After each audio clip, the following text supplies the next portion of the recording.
We're here today with two of our most recent graduates of the seminary, and they are doctoral ministry graduates.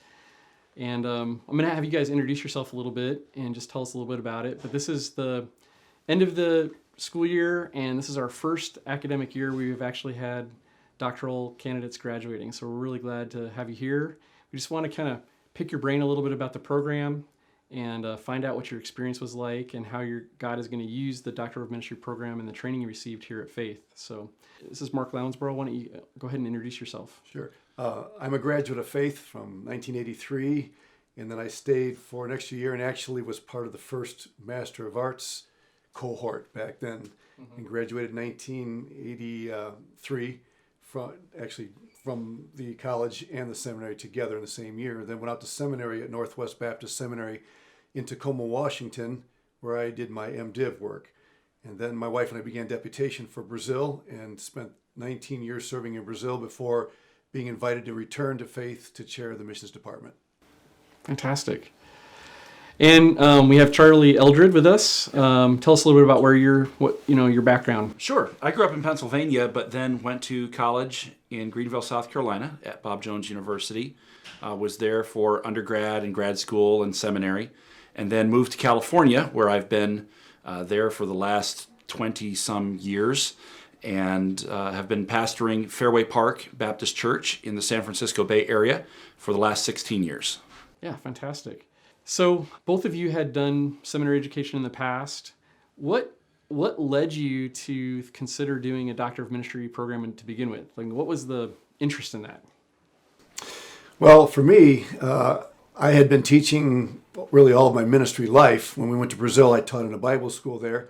And so I had really been using my MDiv training all the way through and never really had given consideration to anything beyond that.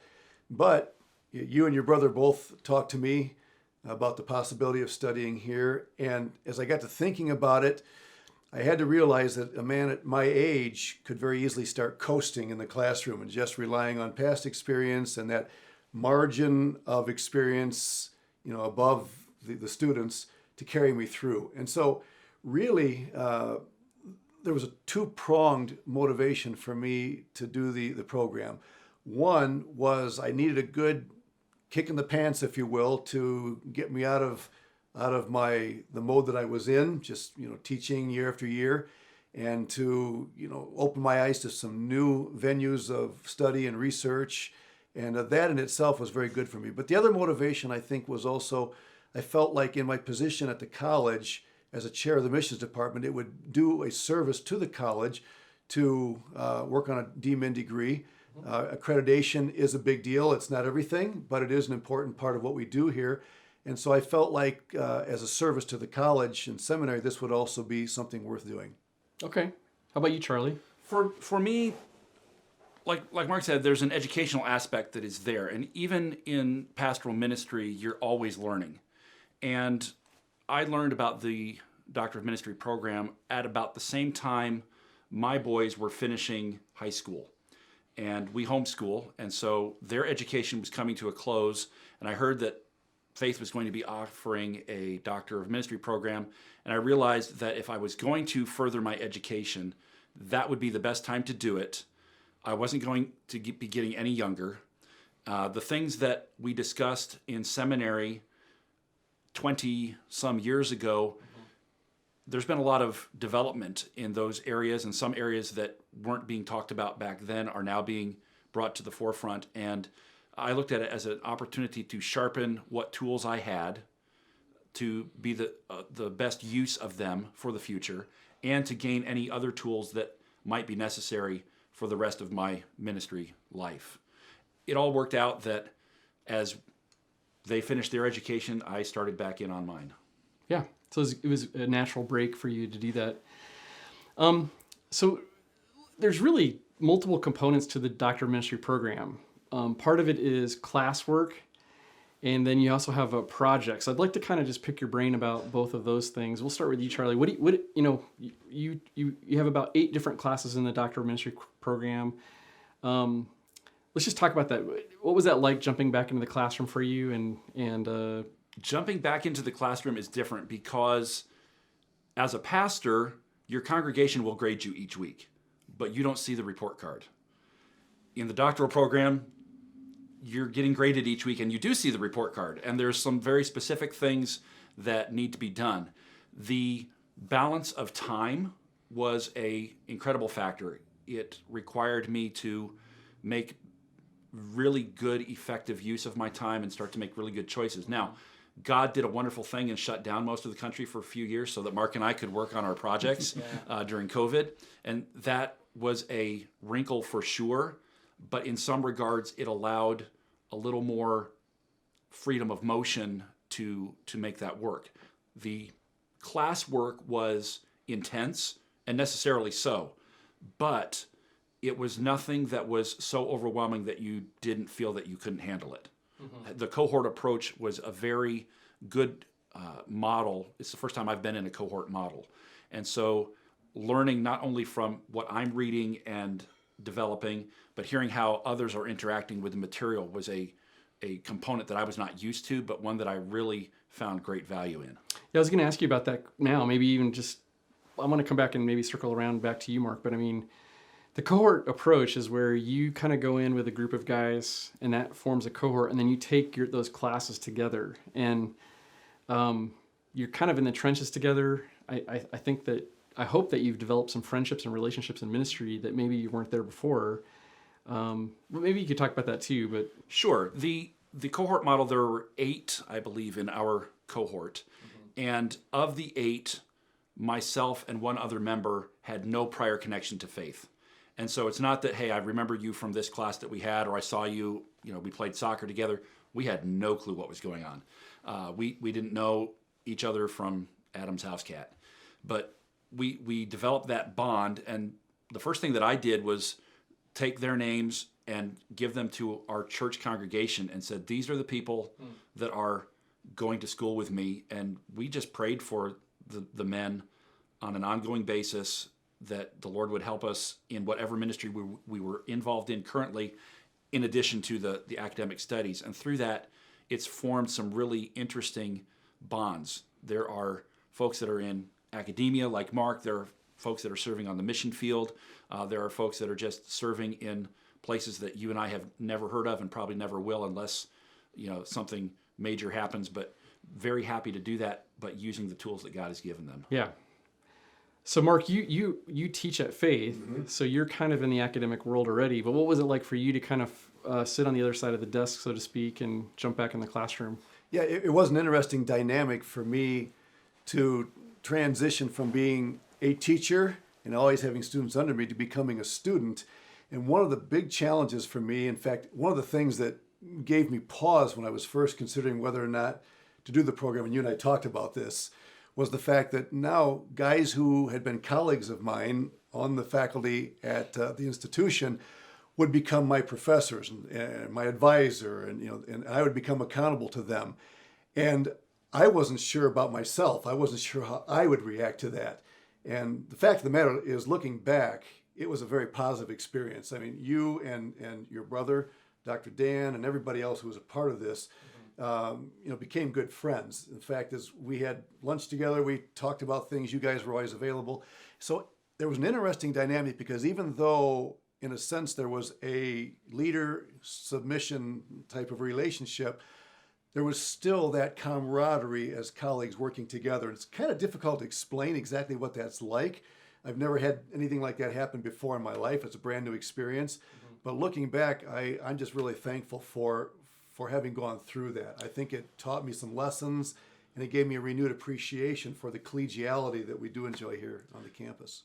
And I think that collegiality really showed on the first day.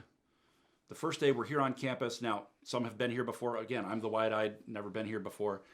But the very first class session, Dr. Dan, Dr. Doug, and a few others that were adjuncts at the time came in and said, we're not here to give you just hoops to jump through. We're here to welcome you into this fellowship and welcome you into this next stage of ministry.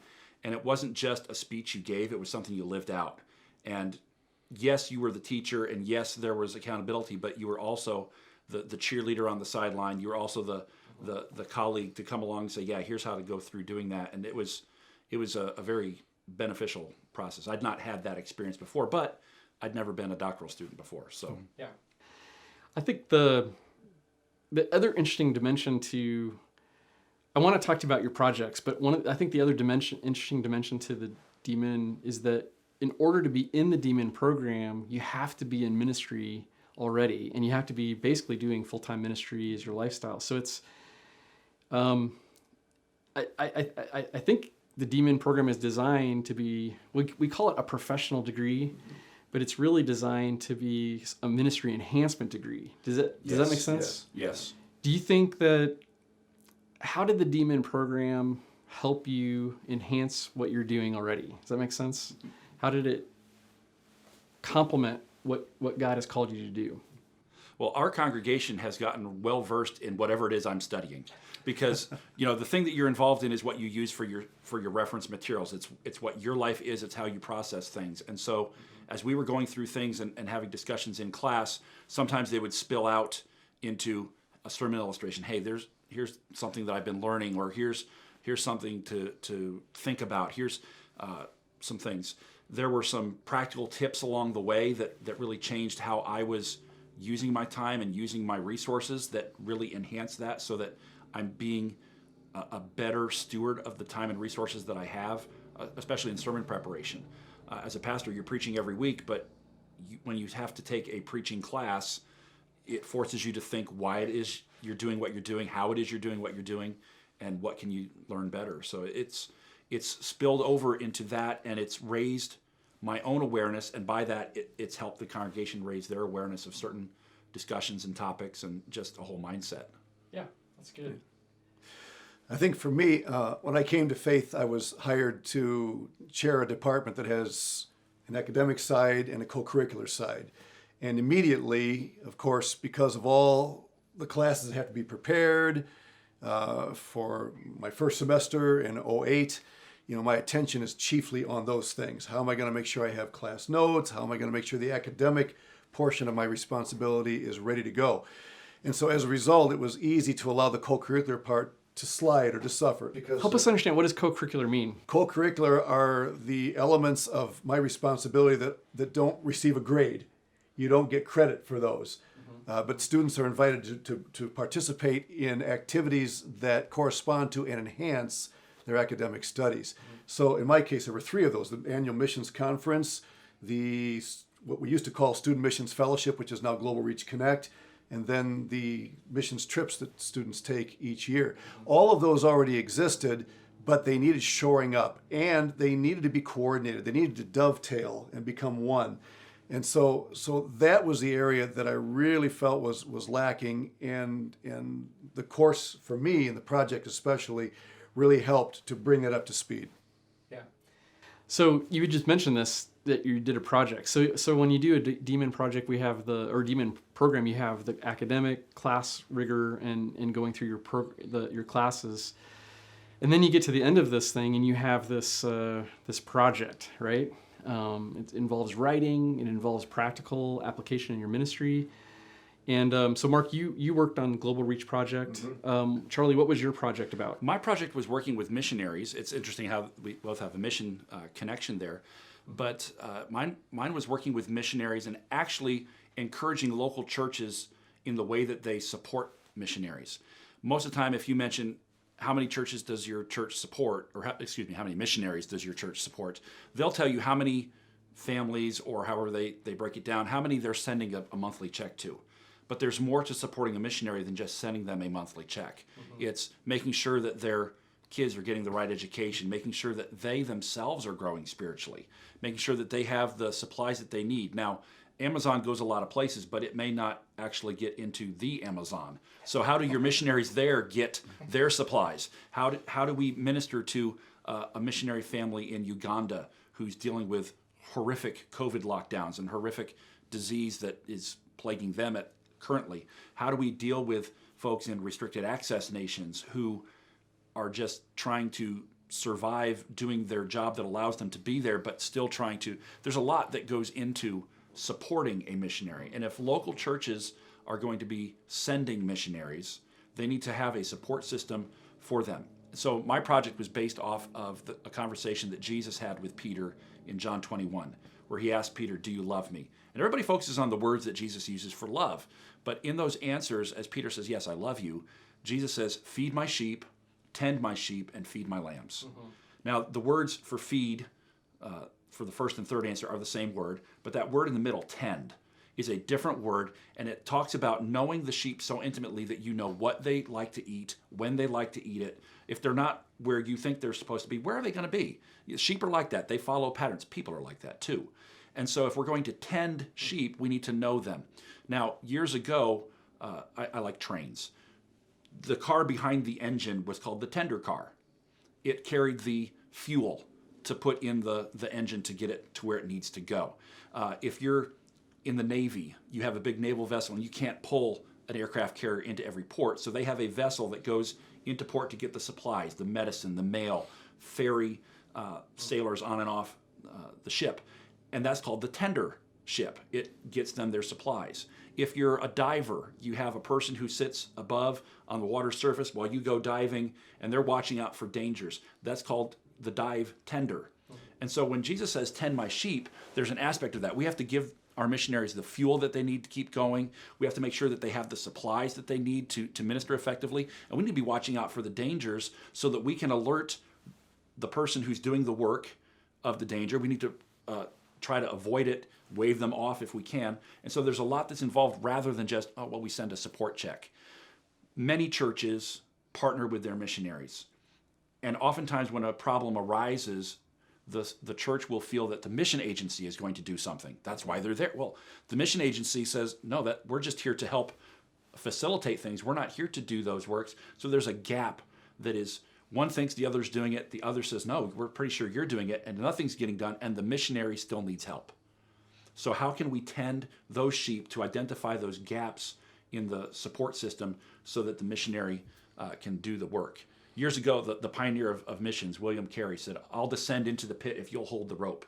Now, if you think about a rope, it's made up of a lot of different fibers. And if we're only holding one fiber called finances, there's a whole lot of other fibers that's going to unravel, and the missionary's still down in the pit. And so we really need to be holding on to that. So my project was focusing on how do we do that. Yeah.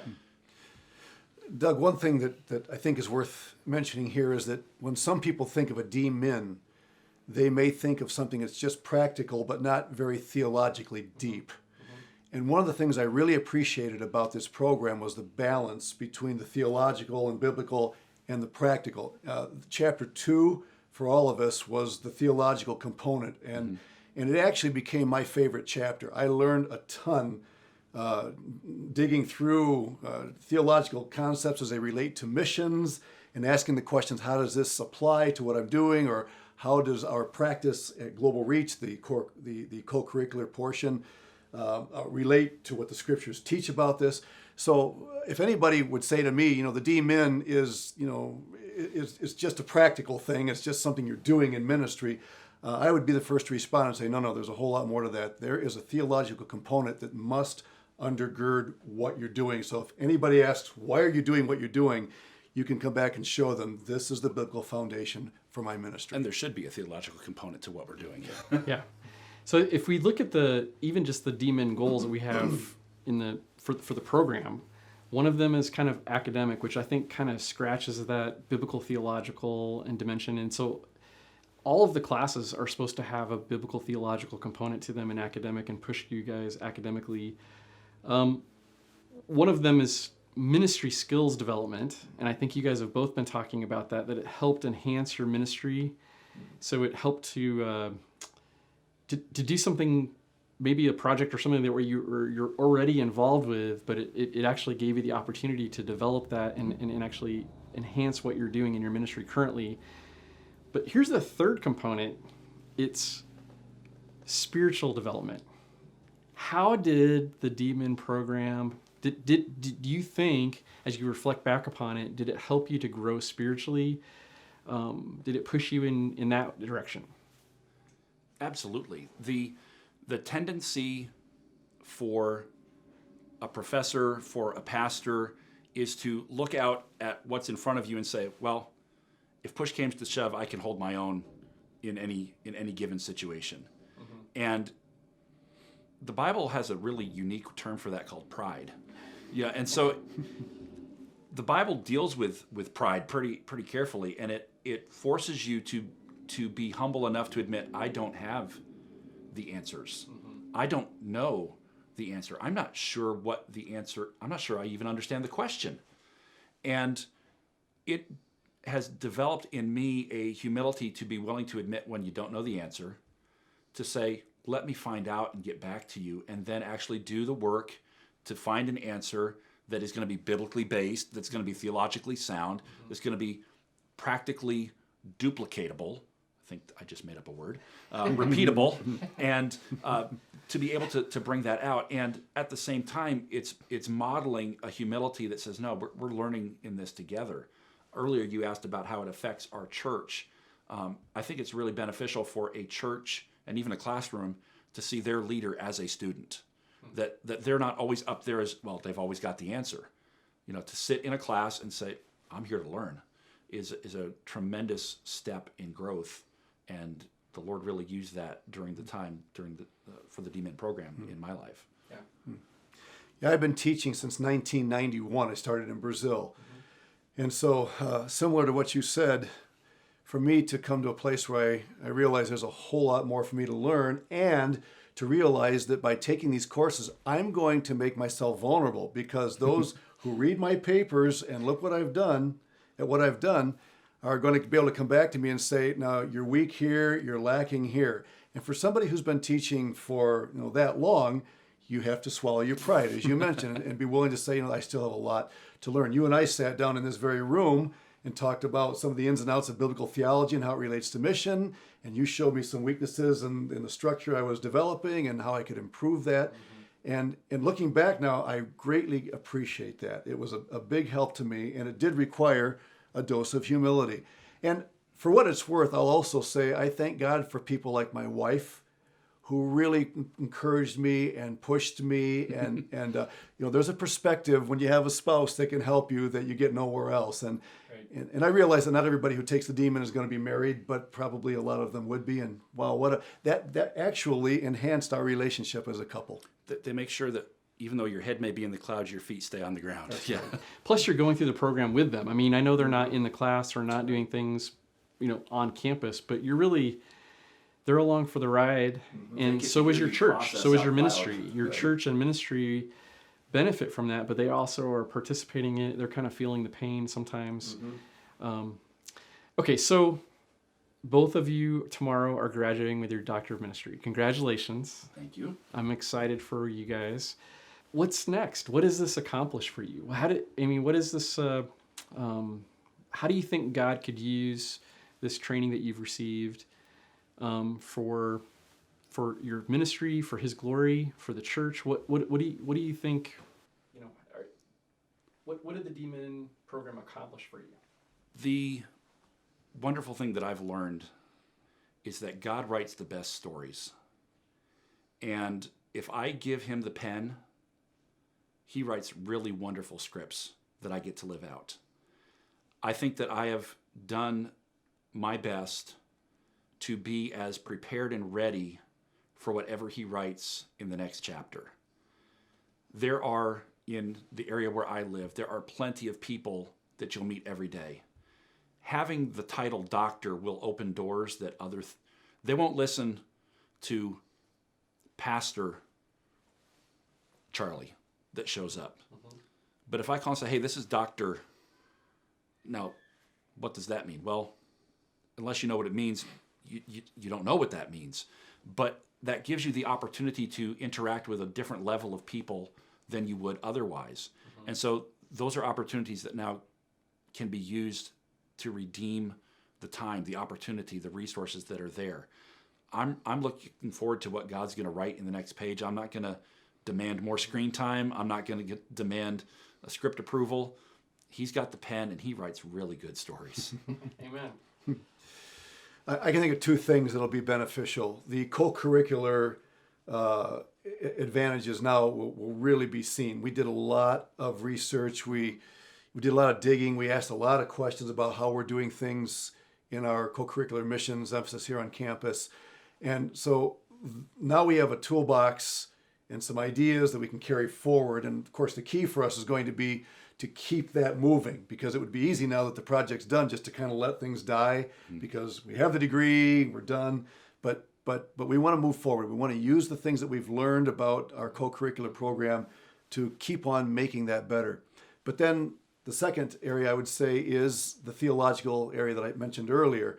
I've already, in my theology of missions class, been implementing some of the things that I included in my paper.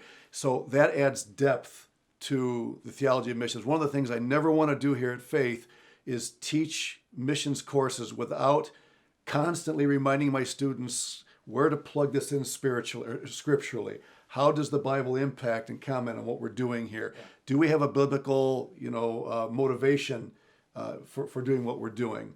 And so both on the co-curricular side and on the theological side, I have been greatly encouraged and enhanced. I think is going to enhance what we're doing. So we talked about the cohort approach. I thought also might be helpful to maybe talk about, we have kind of a hybrid program here. It's like there's some online classes, there's some modules on campus. And I think even since you guys started the program, we've actually added where people can take the classes non-residentially. They can actually take them online, contemporaneous with the class taking place. Did you guys think the format and the way the scheduling of the classes worked out, was that helpful, convenient to you? Did it work in your schedules, being busy in ministry? I'm not sure that anything is ever convenient, but if you wait for something to be convenient, you'll never get it done. Yeah. The knowing what the program was ahead of time answered a lot of questions. Now, we did have COVID in the midst, and so what was supposed to be 2 summers spent on campus turned into 1 summer on campus, 1 summer on Zoom. And honestly, I really missed not being with my cohort for that second summer. Yeah. Seeing their faces on the screen was not the same as sitting at the table next to my friend Mark. And so what are you going to do? Well, we can feel sorry about it, or we can say, no, this is good. But I see the cohort approach really working if you're willing to invest in those relationships. Mm-hmm. And if ministry is about relationships, and if the program is about furthering you to be prepared for ministry, be prepared to come and rub shoulders and, rub lives with the other folks in your cohort. We had COVID, and that forced everybody to make adjustments. And what encouraged me was the fact that in addition to the COVID adjustments we had to make was the reality that this was a first-time experience for everybody. Brand new program. The faculty and the administration was in it for the first time. We were guinea pigs. And so I think God used both the COVID experience and the newness of the program to, draw us all together and encourage us to make the adjustments that were necessary and to make the best of it. And frankly, even the COVID, even the Zoom classes we had on COVID were very valuable. I also missed the contact we had in class, but everybody adjusted well, and God blessed it. And I think we got a lot out of it. For us, we didn't know any better, and we don't have to go through it again. You, as the involved in the program, you have to go through it again, and there's not, well, this is when we had the pandemic. When's the next pandemic coming? Right. No, we've got to.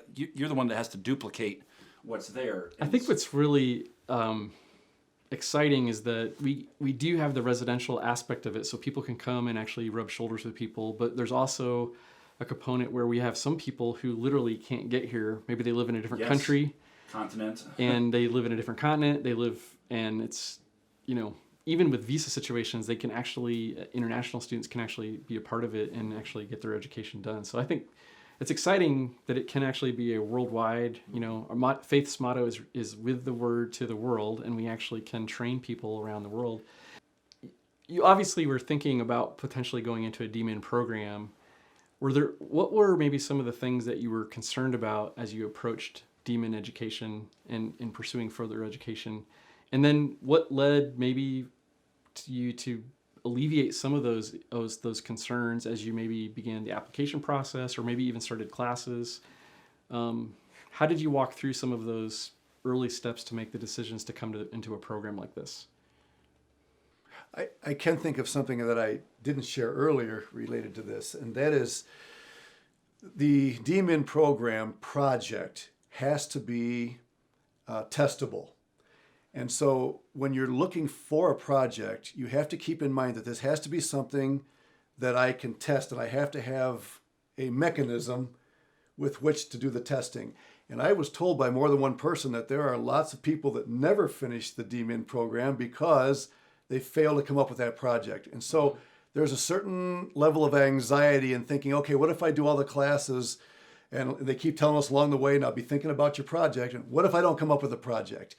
And obviously we both did by the grace of God. It took me quite a bit of time. I went through probably 4 or 5 things that I had considered doing, and eventually God did solidify that in my heart. But I think that is one thing that maybe causes some hesitation. What if I can't find a project that's testable that would be adequate to meet the challenge? One of the other concerns is time. How am I going to find the time to do that? For me, as a pastor, I try to take 1 day a week off. My day off became my school day. And so instead of mowing my lawn, I would mow into my books. And, instead of doing other things, I would give up those temporarily so that I could spend in academic pursuits. Another huge factor is finances. How are we going to afford this?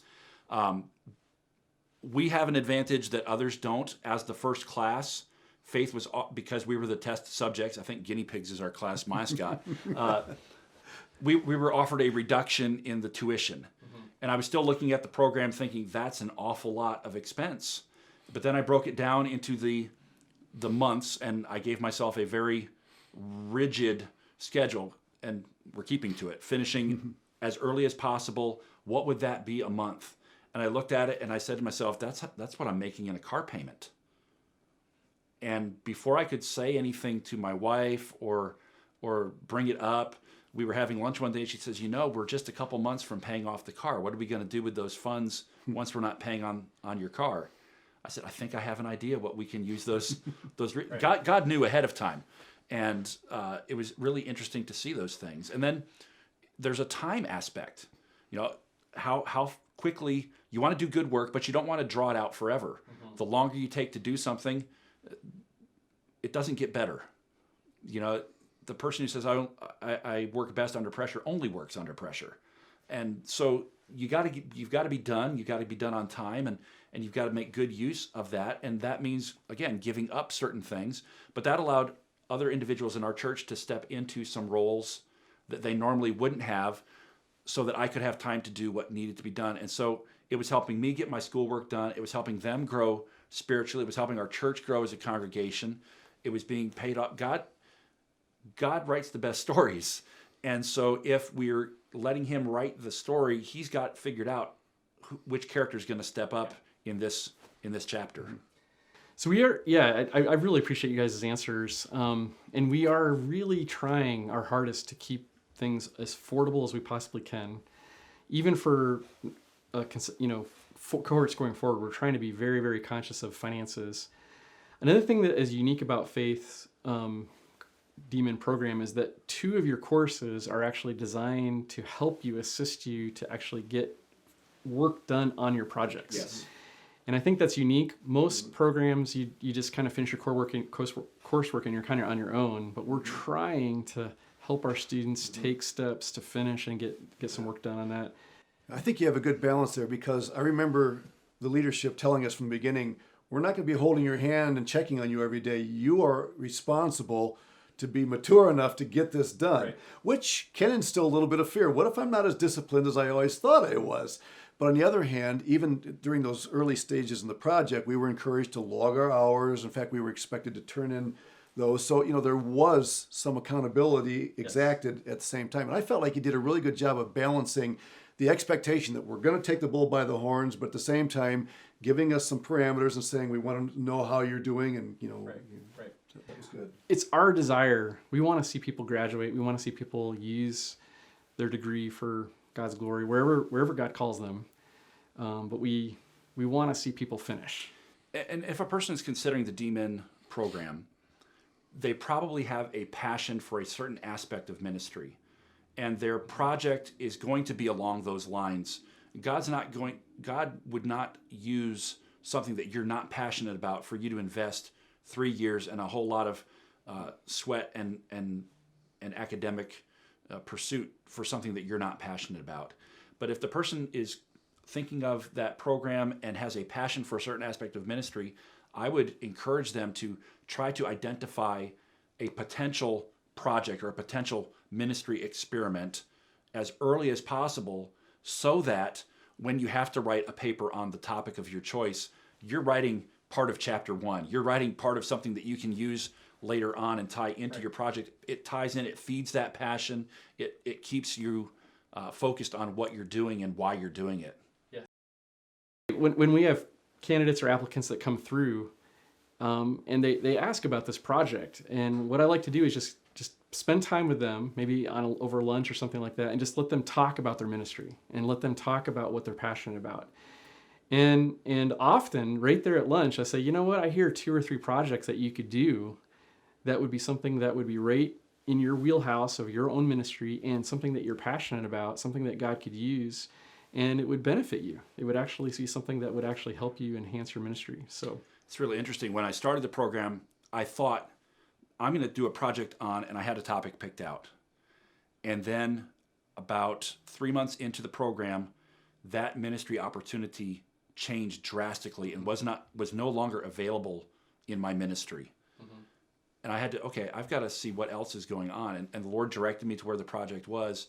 And just a few days ago, now that everything's finished, I had another person connected to that ministry that I thought was going to be my project called and said, hey, can we get together and talk about doing something potentially? God hasn't changed his mind on anything, but he knew that wasn't supposed to be my project. Yeah. I think that's a great point, is that God's sovereignty in all of this, that he can help you through those things. So that's great. Well, yeah, I've really enjoyed our time together. And I really appreciate you taking some time out of your day and life to be able to do this interview. Just want to congratulate you on graduating and congratulate you on reaching this milestone. Thank you. Thank you very much. Yeah.